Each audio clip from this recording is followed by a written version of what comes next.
We are continuing in our quest for knowledge and doing what we can to bring Moshiach. We're learning Likuti Torah. We're learning Parshat Bahar. And this is talking about the apparent ambiguity in the first sentence of this week's Torah portion. It's talking about the Shemitah, the 7th year, the year when the Jewish farmers in Israel have to not work on the land.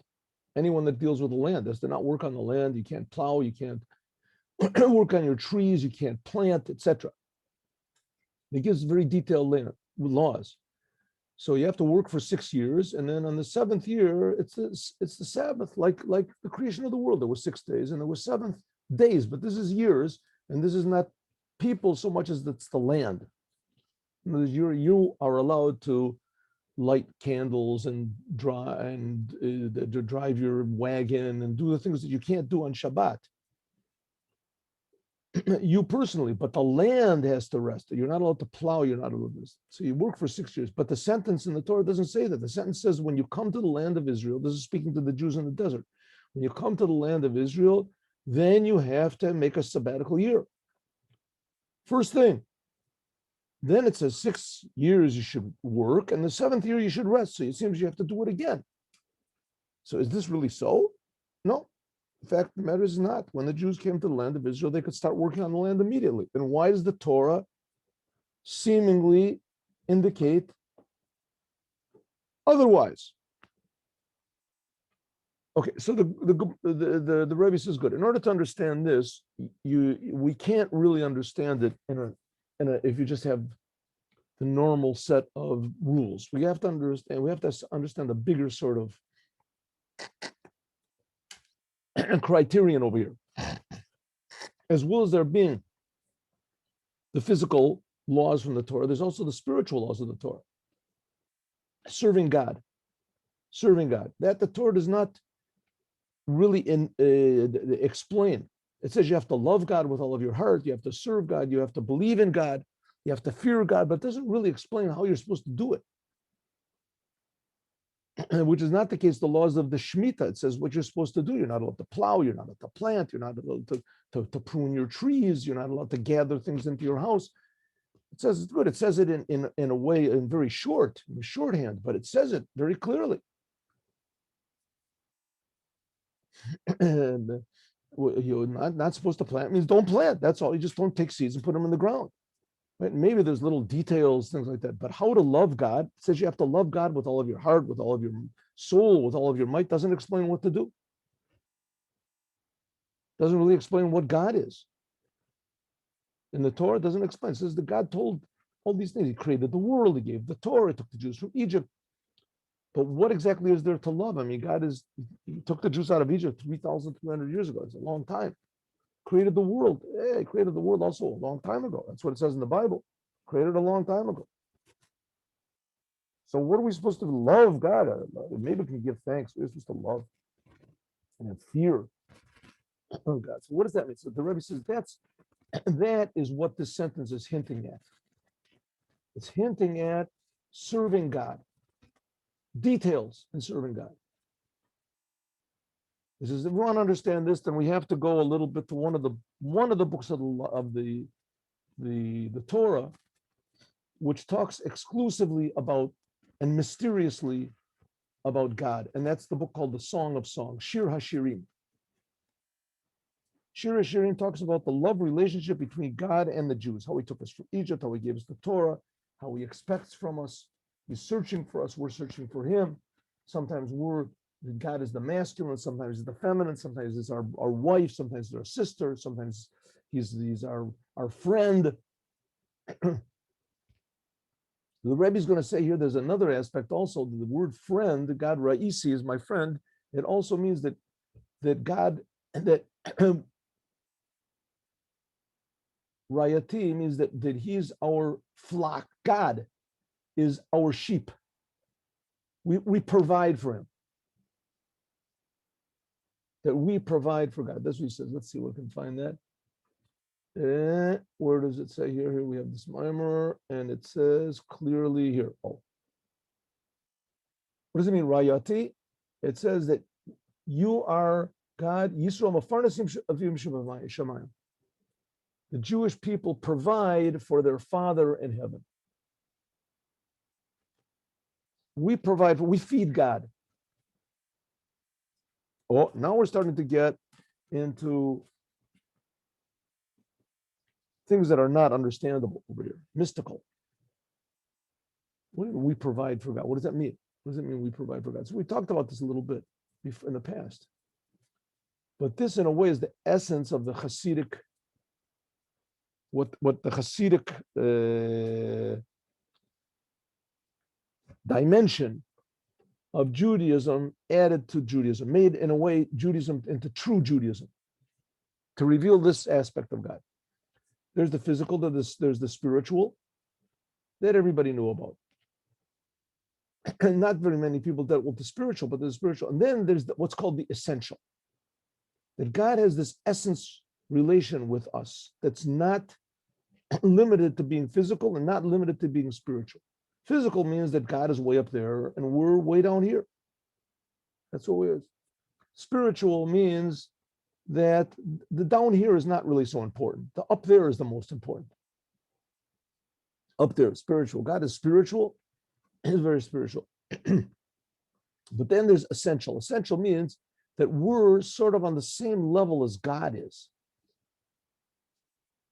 Why? Because that's what God decided. God decided from his essence that he wants to be revealed here in this physical world. He cares very much about every detail in the physical world. That's not very spiritual. I mean, that's sort of, not if there was other gods, then the God of the Jews wouldn't be very popular. Because all the other gods, they're spiritual. Gods are supposed to be spiritual. And the God of the Jews, he's encompasses the spiritual and the physical. But don't think that now there's a third level or something. It's not. The fact of the matter is God creates the spiritual and the physical, and he does it all the time. But God also has a personality, and his personality is also many, many different levels. But in the essence of God's personality is the Jews. And the essence of God's being before the world was created, the reason the world was created, before the reason that the world was created, above all reason, above all logic, is the Jews. That's why even if the Jews sin, they go against the Torah, they're anti-spiritual, they disappoint God right and left all over the place. Nevertheless, God loves them. And not only does God love them, but God reacts to them. And that's what it means that we feed God. And not just we in general, me and you, each and every individual. Now, this does not mean that God hates the nations or something, or he doesn't care about them. That's certainly not true. God provides for, what's the proof? He's creating everybody. He provides for everybody. Zonu farnes l'kol, we say in our prayers, Meitiv l'kol, Meichin mazon l'kol brios shabora, we say God prepares food for all of his creations that he himself creates. But it's not like the connection between God and the Jews. The Jews, it's like the difference between the most beautiful building in the world, I don't know, not the Taj Mahal, I don't know, and the Holy Temple. I'm not architect and I don't know the measurements or anything, but it could be, let's say the Taj Mahal is, even if it was 100 times bigger and 1,000 times more beautiful and intricate and interesting than the Holy Temple, but the Holy Temple is the Holy Temple. That's where God is revealed. You went to the Holy Temple, you felt that there was a creator. You felt that you're being created, and you felt you're being created for a purpose, to serve the Creator, and that God cares about you, and he's looking forward to your input. This is Judaism. This is the facet of reality that Hasidut added to Judaism. An interaction between us and God. That God is infinitely, infinitely further away from us than we can possibly, we can't imagine it. It makes no sense to me. God is infinitely more real and distant from our reality Even the angels can't imagine. But he's also infinitely close. And that's what Chassidut brings. It's infinitely close. And not only is he close, but God reacts to what we do. So says the Rebbe, but in order to really get into this, you have to really be devoted to it. This is not a thing you can just philosophically ponder or debate, because this involves your whole being. That's what it means, all of your being. You have to love God. Love means that you really devote yourself to the thing that is beloved. Right? You have a precious diamond or something like that.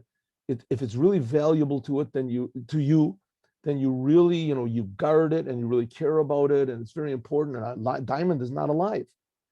A person that has children, you never have a child, you don't know what this means. You have children, as your heart is connected to them. If they, God forbid, don't act in a proper way, your heart is broken. You can never really forget them. It's a connection that's an infinite connection. That's the connection of God to the Jewish people. The rest of the world are like God's diamond, precious God, but the Jewish people, they're like God's son. They're like God's. So it says, by means of this, we also provide for God. How do we provide for God? So it says, okay, let's take this metaphor a little bit further. How do you provide for somebody? You give them food to eat. What's the general food? Right? The bread. True, there's people that can live on potatoes and other things like that, but the main food is bread. How do you make bread? So the Rebbe says, you make bread. How do you make bread? First of all, you have to plant. You have to take seeds and plant. Let's take the minimum what you have to do to make bread. You got to get a seed. You have to have wheat. You have to have wheat. Right? You go to the store, you buy. What if there's no store? You want to make bread. How do you make bread? So it says, well, you have to have, first of all, you have to have flour. Where does flour come from? From wheat. So you got to get wheat. Where do you get wheat from? Wheat comes from, you got to plant it. You got one seed, one grain of seed. So you take a grain of seed and you plant it. That's step number one, you have to plant. Right? Then it starts growing up. Now you have all these plants and you have these seeds. What do you have to do now? Well, you have to pick it. You don't have to pick it. It can fall down also. It can get it. You have to take the seeds and grind them. There's also other steps in between. You have to take off the chaff and everything, but that's not essential. You want bread, you can buy bread in the store that has the chaff in it. It's healthy. Just get down to the bare minimum. You have to plant. Then you have to grind. Then you have to knead. You have to put water. And then you have to bake. Says the Rebbe, that's what we have to do with ourselves. The Torah is God's bread. Our prayers are God's bread, but you have to prepare first. Step number one, you have to plant. What is planting? You take the seed, put it in the ground, and the seed rots. All of a sudden comes, it dissolves.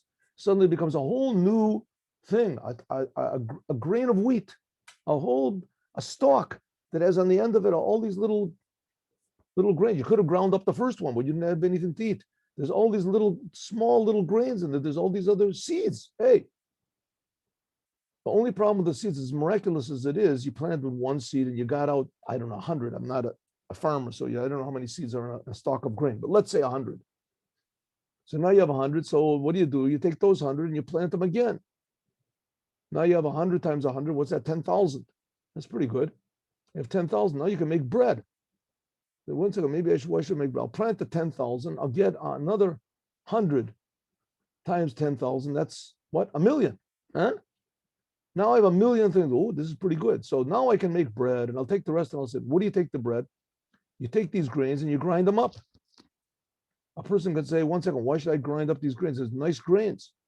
I can even plant them. No, you grind them up. You want to make bread. So now you have the flour. Now what do? You have to put water in it. You put water and you mix it up all together, and now it's solid. Can you eat it? No, you have to bake it. So the Rebbe says that's the same thing you have to do to yourself. You want to be food for God. You want to nourish God. You want to keep your side of the bargain. God is creating you. He's enlivening you. He's giving you, providing for you. He's giving you eyeballs and ears and tongue and feet, and he gives you the world with air to breathe and sun to see, and the amazing, huh? He's giving you all this free. But he's just asking you, do me a favor and reciprocate. How am I supposed to reciprocate? I'm hungry. God said, I'm hungry. Right? When you're hungry, I give you what to eat. Now I'm hungry. How are we supposed to feed God? So that's what he says. That's our prayer and our Torah. But it has to be prepared properly. So first of all, the Rebbe says, what is a seed? A seed is beautiful. You ever look at a seed? Take a seed, a grain of seed, and look at it in a magnifying glass. It's just really beautiful. It's fantastic. It's so symmetrical and so solid and compact. and it's whole. The thing is whole. It's really, it's one unit. I'm sure you could make, a movie about a seed, how the sun shines off of it, and how the water and how it opens up. And seed, beautiful. But so you take the seed, and that's me. The seed is yourself. You're compact. You're okay. Here you are. You have eyes. You have nose, and then you have to put it in the ground. What's the ground? The ground is the godliness, godly purpose in the world. The godly purpose, which is in the Torah, in the commandments. Put it in, and then it dissolves. Then it dissolves. Stop thinking about yourself so much. Think about the Creator. Sink yourself in the earth, in the Holy Land. We'll talk about this in a second. This is the land we're talking about. This is the earth that has to rest, right? You put it in the ground, and then it starts to grow up. Grows up into a stalk. Okay, step number one. So you have dissolved yourself in learning Torah and doing the commandments, in prayer and doing what God wants. You're doing it. Okay, step number one that you have done. And the Rebbe explained at very great length how it is that although you might seem to be complete and whole and beautiful and how do you say one unit of integrity and honesty and truth and everything like that, it could be really fooling yourself. That could be for you, but when you want to start serving God, so it has to be on a whole different level. And that's you are a seed. You have to put yourself into the ground. You have to realize that you are only 1% actual and 99% potential. And that potential is hidden inside of you. You have to let go a little bit of your egotism, of your desires and your thoughts and your plans and your expectations and things like that. Okay.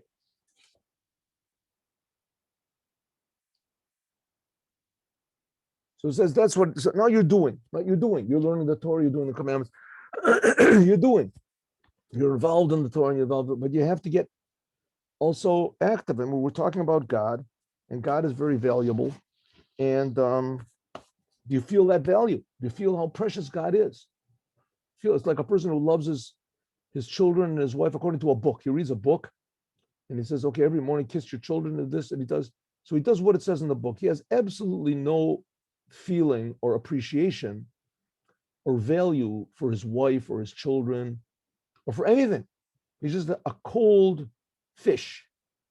But he does what it says in the book. So, okay, that's something. Certainly, that's a good. That's better than not. But that's not that. That's zelo. That's not. So it says a person has to now arouse what his true innate feeling for God. Now we're talking about the Jews. The Jews have this true innate feeling for God. That's what we said. And that is, like we said before, that's the level of my sister and others have this constant appreciation for God all the time.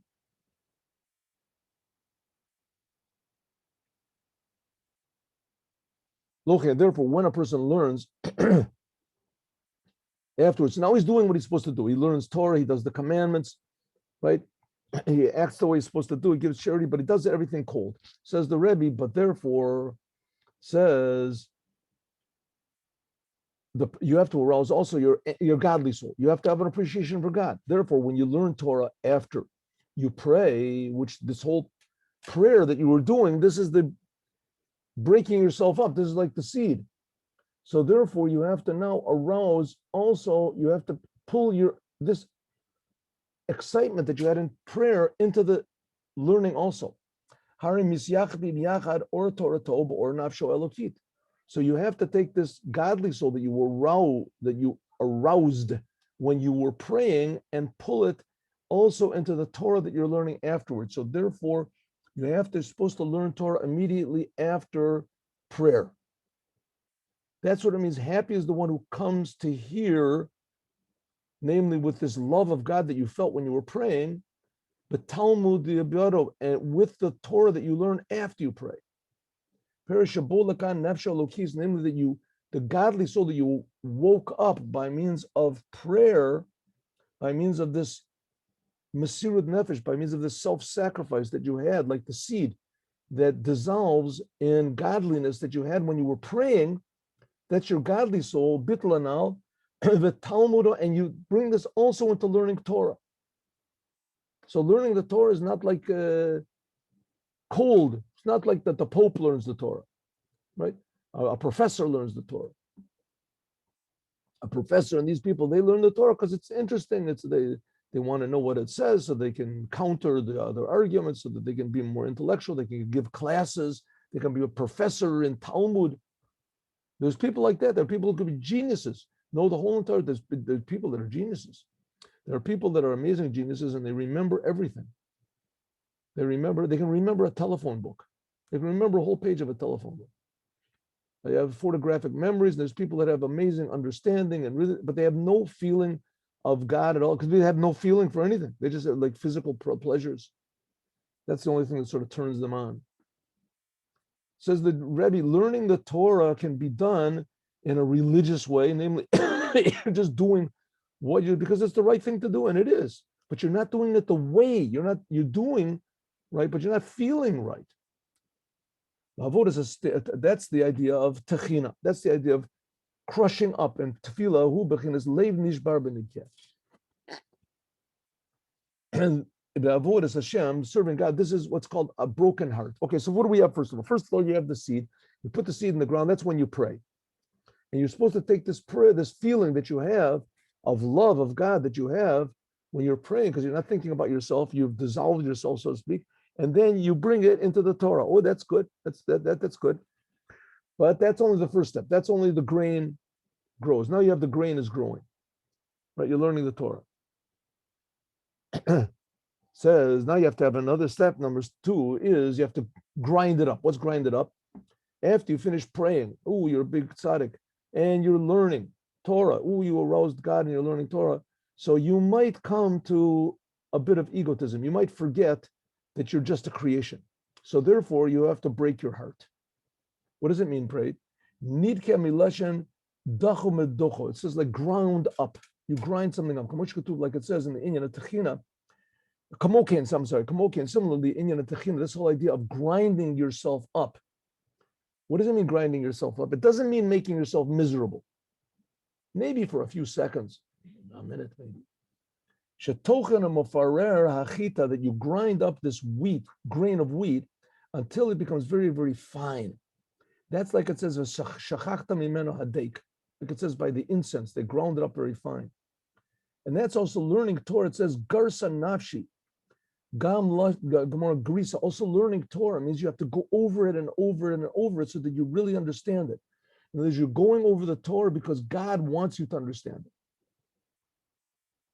Then afterwards, that's the third. So now you're really putting this love of God that you aroused when you were praying, and the seed that went into the ground and rotted, and now you're grinding it up. It's really coming part of your personality that you're going over the Torah and learning it so that you learn it really well. And you're doing it because God wants you to. All right, repeat. It says in the Batanya brings in the time of the Talmud, they used to go over their learning 100 times. 100 times. They would go over everything 100 times. Also back then they didn't have books. They had scrolls or whatever that they wrote. People made notes for themselves, but there were no. So it says before the Talmud, it says they would go over it 100 times, and that was called normal. That was called normal. A person wanted to serve God, he would go over 101 times, because 100 times, that's already an exaggeration. That's crazy, but that's what everybody did. Everybody, you want to be serious, you have to, like the special services in the army, they make them in the whatever, the Navy. So they make them do these crazy things that you're never going to have to do. You have to stay awake for 7 days in a row or something and go in sub-zero weather for 2 days. This crazy stuff that you're probably never going to have to do. But nevertheless, you want to be a good soldier. That's what you have to do. So it's the same thing over here. You wanted to be a person that really serves God. You learned the Torah. You went over 100 times. Everybody did it. But you want to really serve God, you go outside of your nature. That's what's called grinding yourself up. I mean, this is really easy to talk about this thing. That's not that easy. I mean, you have to learn to talk about, but it's much easier than actually doing it. You know, doing it is a decision you have to make in yourself. Nobody can make this decision for you.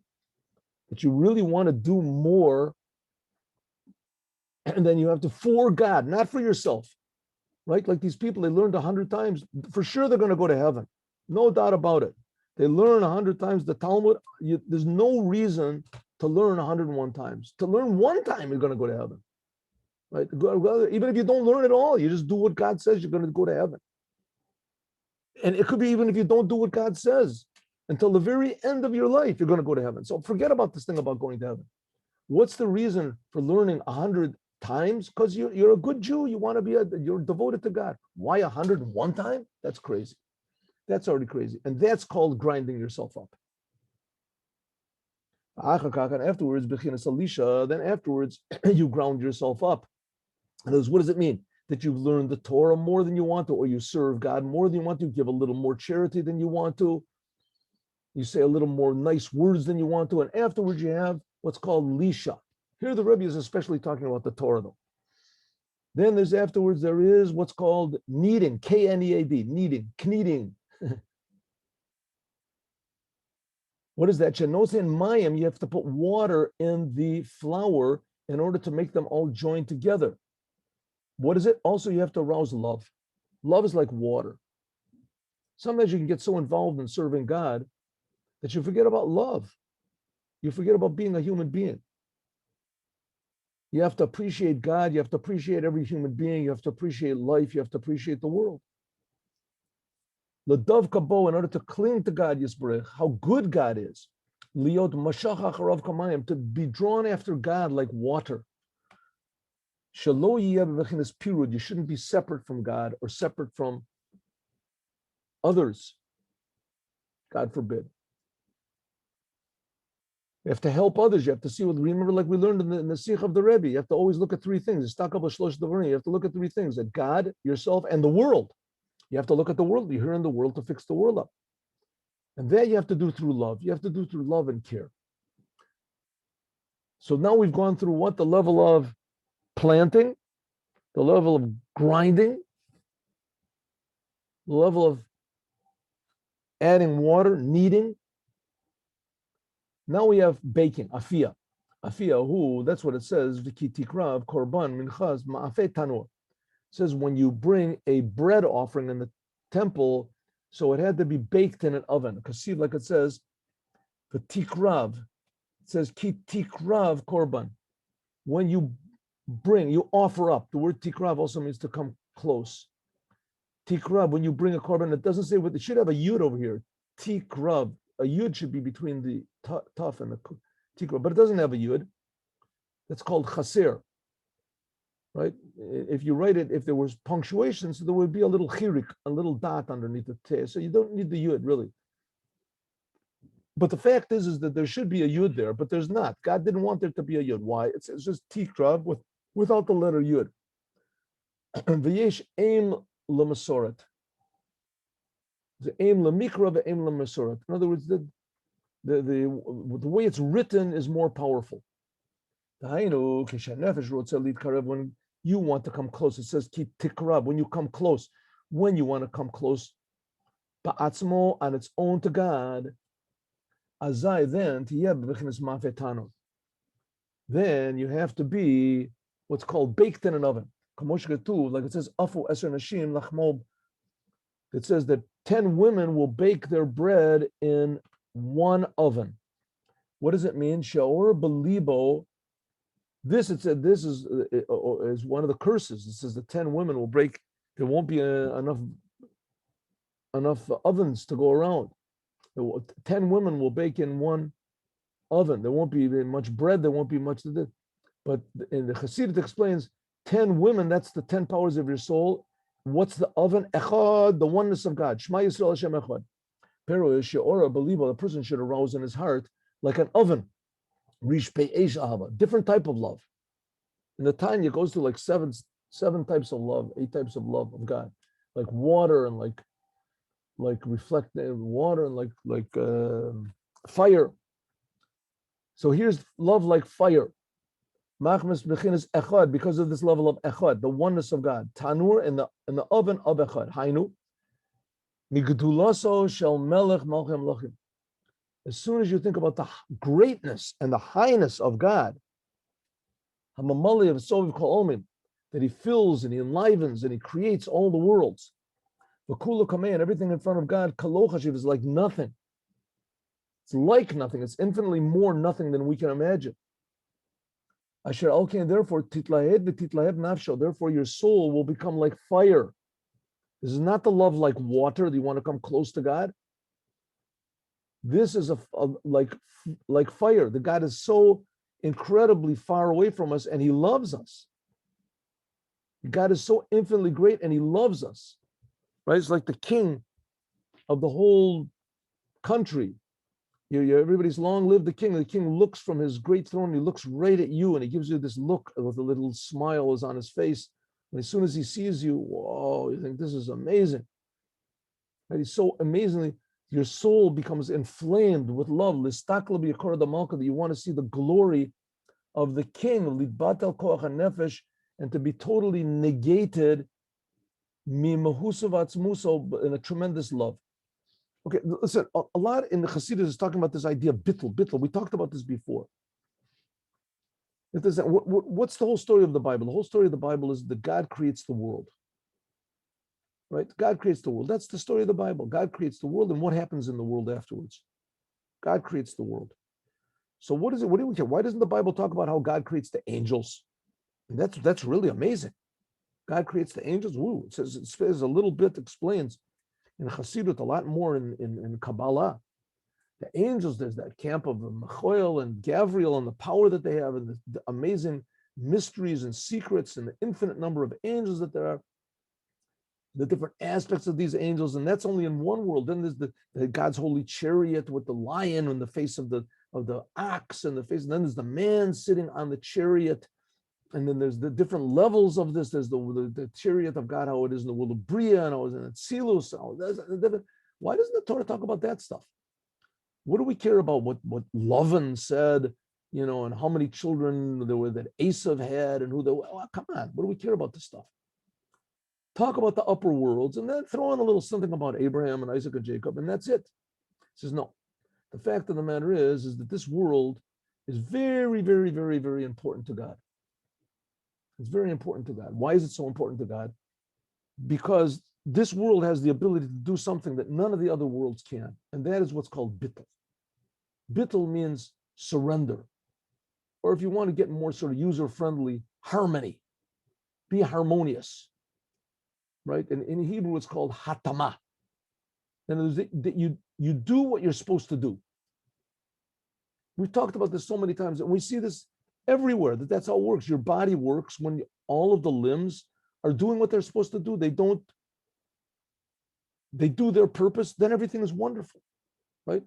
On a basketball team, a baseball team, a football team, rugby team, I don't know really how rugby works, but rugby, if everybody does what they're supposed to do, then that's a working team, right? That's the army. Everything is worked on, orchestra. Everybody does what that's called bittul. That's called being harmonious, hatama, not being an egotist. I don't do what I want. I do what's right. Right? That's what it's supposed to be. My heart doesn't do what it wants. My heart does what's right to do. Right? In the orchestra and then the army, right? Everybody does their part, what they're supposed to do. That's what they're trained to do. If you do what you're supposed to, once in a while you get, these movies about the person who disobeys order, that the army is in the wrong direction, and that or everybody is cowards, and one person, he disobeys orders, and he is the big hero, and he saves the world. Okay, that happens. It's true. That happens, yes. When you see that everything is going wrong, then you have to do something, but 100%. But here God is saying, listen, I want to make everything right. And I'm showing you everything right. You don't have to be a rebel. You don't have to be a rebel.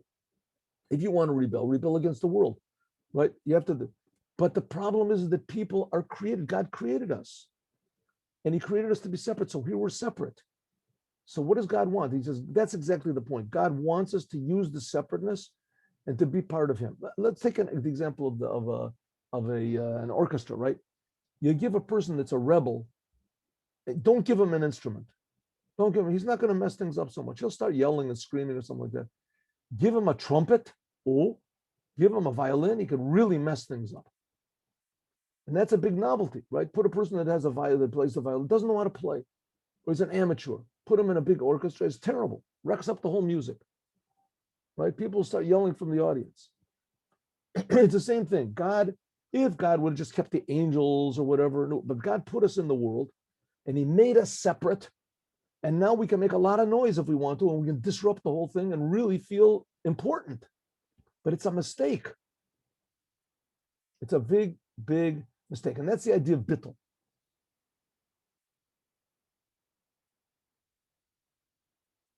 Yeah, Hadama means the God would, man says that's why it was called Adam. Adama Lukach, it says it was taken from the earth. It was taken from the earth. And he was, of course, he was here to do right. That's God said he put him into Gan Eden into heaven on earth in order to work on it. Abdul Shamar, he was here in order to do right, of course. But in order to do right means you have to do what God wants and not just what you want. And that's the battle. That's the whole idea of bittul, because you're close to yourself. So you have to sort of put yourself on a side in order to serve God. And that's this whole thing of bittul, of crushing yourself and dissolving yourself, right? And putting yourself in the ground so that it disintegrates. It's talking about your false self, your desire to be selfish, your selfishness. It says that's what happens when a person thinks about God, then he becomes like fire. The this is more than the love of God like water, because love of God like water is only to satisfy your thirsty soul, like water.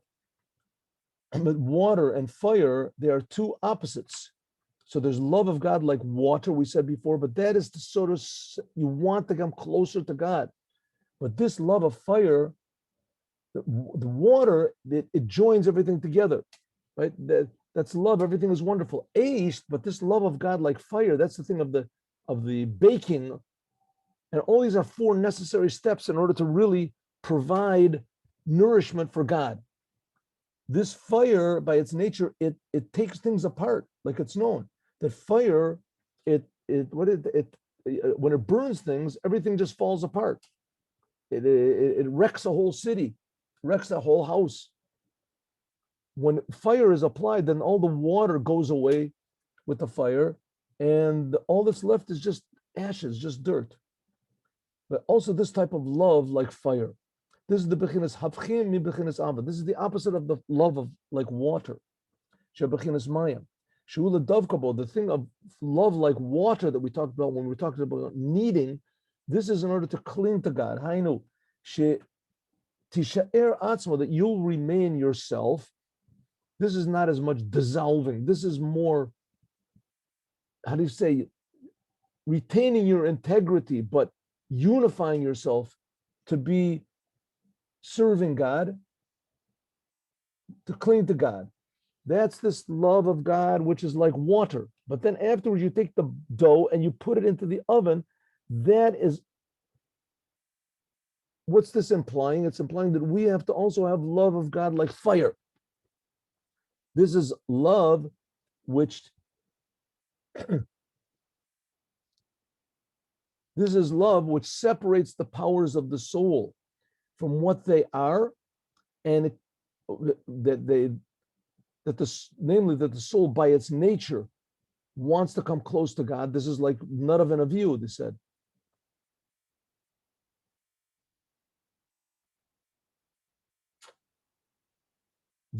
And also this is the level of baking, namely what, like it says, Vayimaher Yosef Ki nichmu rachamov alechav.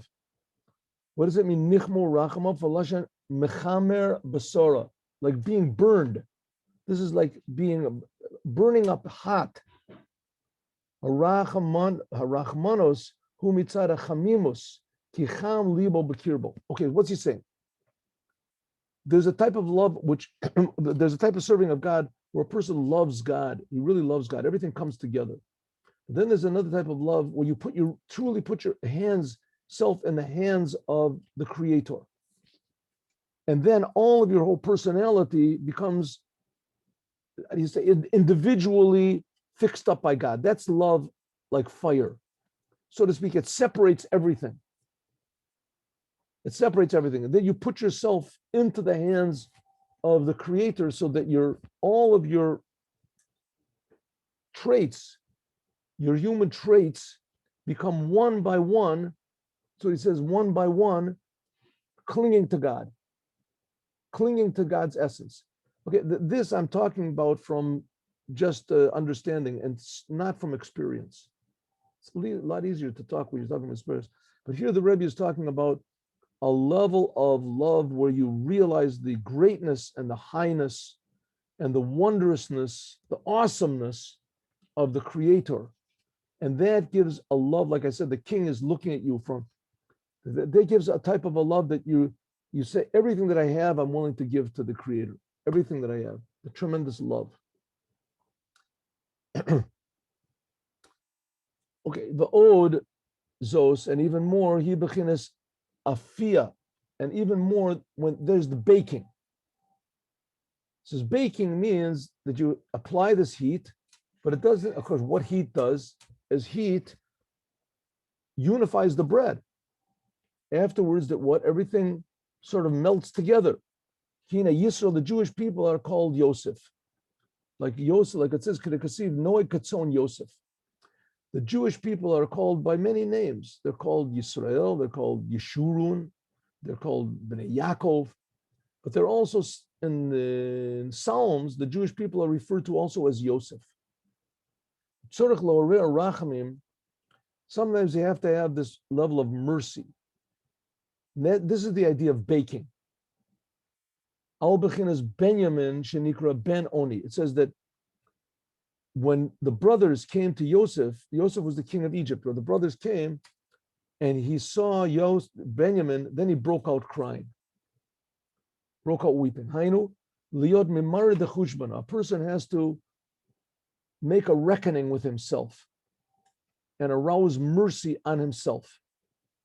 Im nafsho, ich yarda mata mata, how it is that a person became so low and egotistical.